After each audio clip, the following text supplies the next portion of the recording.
श्री स्वामी समर्थ। तर बघा मैत्रिणींनो, आपण आजच्या व्हिडिओमध्ये बघणार आहोत वर्कच्या ब्लाउजवर अस्तर ठेवून कशा पद्धतीने कटिंग करायचं आहे हे बघणार आहोत। तर इथे बघा मी पाठीमागचा भाग घेतलेला आहे। तर हे बघा पाठीमागचा भाग कशा पद्धतीने ठेवायचा आहे ते बघूयात। जी आपली खालची बॉर्डर आलेली आहे त्याच्या खाली आपल्याला अर्धा इंच अस्तरचा कपडा येऊ द्यायचा आहे आणि बरोबर जसं वर्क आहे आपलं त्या वर्कवर बरोबर आपल्याला अशा पद्धतीने अस्तर ठेवून घ्यायचं। तर बघा ज्या पद्धतीने मी ते अस्तर ठेवून घेतलेलं आहे बरोबर त्या साईजने आपल्याला ते व्यवस्थित मेन फॅब्रिक कटिंग करून घ्यायचं।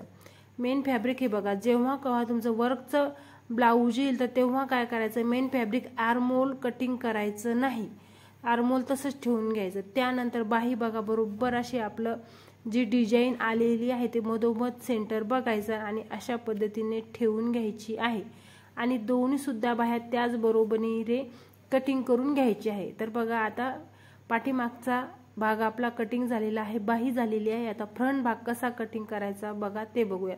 एकदम सोपी पद्धत आहे, एवढ्या कपड्यामध्ये आपला फ्रंट भाग सहजच कटिंग होतो। तर बघा इथे डबल कपडा ठेवून मी मेन फॅब्रिक हे शिल्लक कटिंग करून घेतलेला आहे। धन्यवाद।